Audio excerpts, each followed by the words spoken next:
The old saying goes, there's no such thing as a free lunch. And that's especially true as we face tough economic times and budget reductions in our schools. That's why the district has put in place some new policies regarding school lunches. We'll talk about the new procedures for the meal loan program next on Classroom Connections.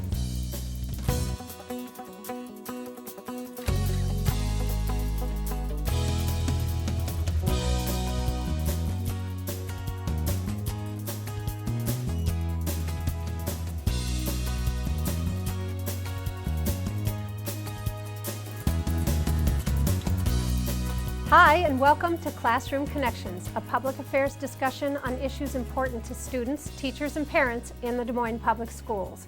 I'm Leigh McGivern, Director of Community Relations. Here in the Des Moines Public Schools, we're committed to enriching students' body and mind.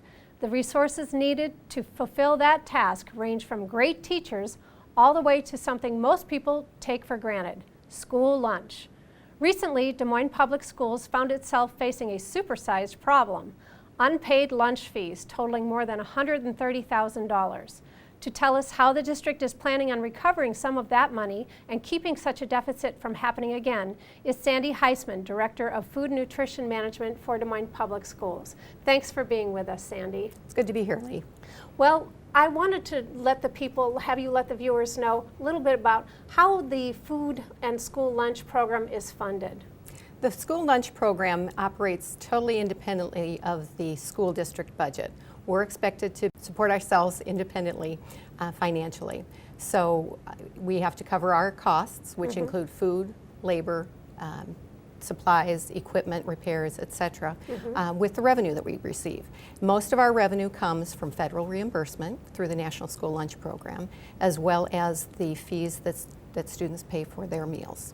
So why did we decide to revise our negative meal loan balance procedures? Well, as you already indicated, we had a large deficit, and we recognized that we couldn't continue with that. It was doubling about on an annual basis. So what happens as that amount grows, it really increases the cost to all students because we're expending time and resources to recoup those fees. So basically we had the debt, we didn't want to incur more debt, so we're trying to address that. Correct. Okay, so how did you come up with the procedures that you've devised? We have had a committee in place for the past year with representatives from elementary, middle, and high schools, and we've been discussing it. It's been a good discussion. Everyone really is focused on the student and wanted to make sure that we weren't having a negative impact on the student as we tried to implement these changes. And as a result of that, we did determine that we really needed to have different loan procedures in place for the different grade levels. So high school is different than middle school is different than elementary Correct. School. Okay, so why don't you tell us a little bit about the new procedures and when they were implemented? Okay. The middle school procedures went into place in October, on the 20th of October.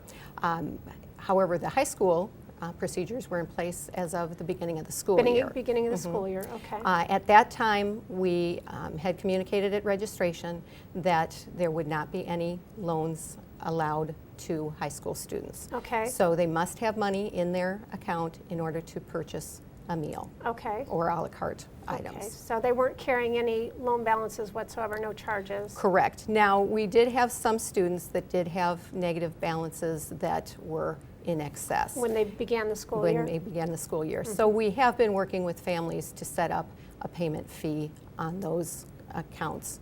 And we're really looking at what is happening during this school year, making sure that students remain current with that payment. So anybody in high school who came and they owed money, you put that into a separate account and they're on a payment plan? Correct. In other words, Correct. Okay. So at the middle school level, what are you doing there and when was that implemented? That was implemented October 20th.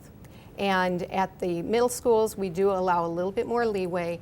They can have a negative balance up to $15. Up to $15. And at both the high school and the middle schools, we are reminding students as they go through the cashier that they have a $5, when they get below $5 positive in their account, so that they know that they need to be bringing money in in the next day. Alrighty. However, again, in the middle schools, they can go as low as $15, and at that point, they are no longer able to be served. We are doing auto dial messages that go to homes when the negative balance is above $10. So when they're in danger of getting to that negative $15, you not only remind them at the end of the lunch line, but you also send a call home. Correct. Okay. Correct. All righty. And elementary students, I know that there's been a lot of talk about being very sensitive to elementary students. So why don't you tell us what's going on there? And that's been the toughest discussion, because we do recognize that certainly at a high school level, students might have jobs, have money in their pocket, have a friend that can loan them some money, and our elementary students don't have that luxury. And we didn't want to put them in a situation where they're not receiving their meal. So actually that procedure is still in committee discussion. Okay. We're not at a point where we've been able to put our arms around that. And truly that's as we've evaluated what other districts are doing, both in central Iowa, across the nation. Most districts have put in place procedures for the middle and high schools, and about half are still without definite procedures in the elementary level. So we are emulating what's going on in our surrounding districts as Correct. well as the rest of the state. Can you tell me a little bit about that that meal that if you started the school year and you had a negative balance, that account, that separate account that you created, is it very large? I mean, what's the average going on here? Most of the negative balances are under $100. So they're not that large. So they're not large, but again, for many families in the economic times that we're in, even paying off $50 at one time is a challenge. So we recognize that and are working with families. There are other families that have fairly substantial amounts, and it might take a year or two to pay those negative balances off, but we are working with families.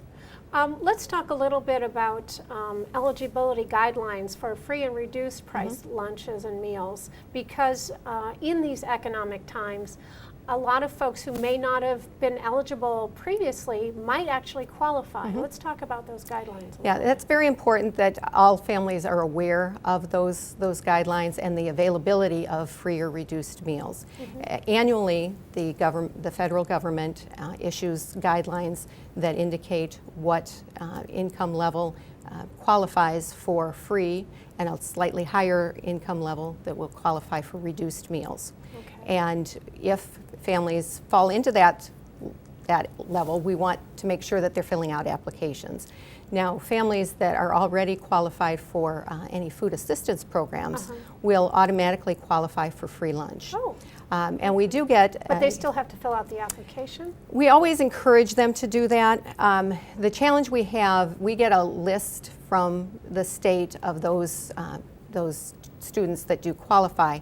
Occasionally, because of different spellings that the school has versus what the state has, different birth dates, things like that, we don't automatically match up. So one advantage of really staying on top of the negative balances is that we are communicating with families, and really do hope when they get a note that says your negative balance is $10, that they stop and say, well, I should be qualified for free lunches, and that they do call us and that we do look into it and see if they have not filled out an application, or again, if that automatic notification from the state for some reason hasn't gone through. Okay. Where do people go to get an application? Where do they call? There are applications at the schools, but they can also come to either call the Central Nutrition Center, and our phone number there is 242-7636. Or they can stop by our offices, which are at 1225 2nd Avenue. Okay, and I believe we've also got it online as well. Correct. So they could download it and complete it and make sure that they read the eligibility guidelines. I think those are online as well. Correct. Well, that's really good information for our parents to know, and I thank you for being with us. Sandy Huisman, Director of Food and Nutrition Management for Des Moines Public Schools. Thanks for sharing that information with us. Thanks for having me, Leigh. And thanks for being with us today on Classroom Connections. This and all other Classroom Connection episodes are available on our website. For Classroom Connections, I'm Leigh McGivern. Thanks for watching.